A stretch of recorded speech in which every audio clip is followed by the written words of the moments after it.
There is only one thing in life that becomes more valuable every second you lose it. Not money, not fame, not success, time, because money can return. Fame can fade and rise again, but time once gone never comes back. Most people don't fail in life because they are lazy. They fail because they are distracted. This is the story of one such life. Her name was Sarah. Sarah loved to write. As a child, she would fill notebooks with stories about hope, pain, dreams, and people who refused to quit. Teachers used to say, "You have a gift." Friends would tell her, "You should write a book one day." And Sarah always smiled and replied, "One day," but one day never came. Sarah wasn't lazy. She worked, she studied, she survived. But every night, she did the same thing. She lay on her bed, opened her phone, and scrolled. A little scrolling became an hour became 3.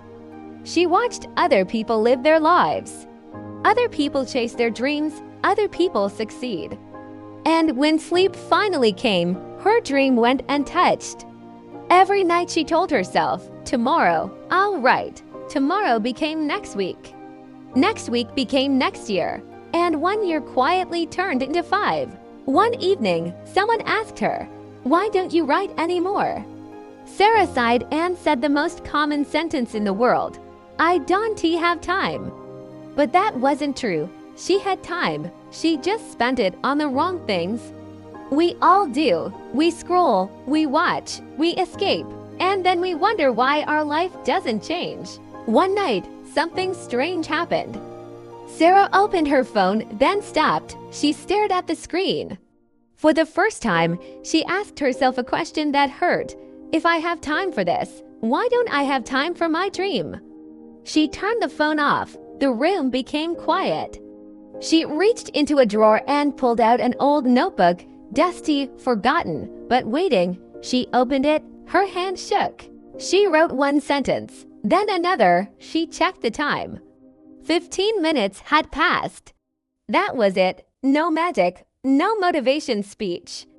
Just 15 minutes. Before sleeping, she whispered, "I'll do this again tomorrow." The next night, she wrote again. Not 4 hours, not perfectly.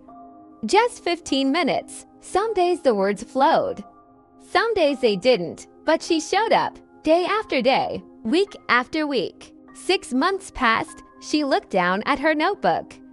It wasn't just pages anymore. It was a book, small, imperfect, but real. A dream was no longer living in her head. It was alive. 1 year later, Sarah released her book. She didn't expect much, but messages started coming in. A woman wrote, "I cried while reading this. It made me feel alive again." A man said, "This book came to me when I was about to give up." Sarah stared at the screen with tears in her eyes. 5 years ago, she had said, one day that day finally came. Not because she had more time, but because she used it differently. Everyone gets 24 hours, but not everyone builds with them. Some people build, some destroy, some escape, some rise. What you invest your time in, that is what your life becomes. Feed your dream with time, and it will grow. Feed your doubts with time, and fear will take over. Nothing grows without time. So now, I ask you, what are you doing with your time? Is it nurturing your dream or slowly murdering it? You don't need 10 hours. You don't need perfect conditions. Even 30 focused minutes are enough. If you give them fully, make them matter, your dream is waiting. But remember this, time is expensive, and it will never come back again.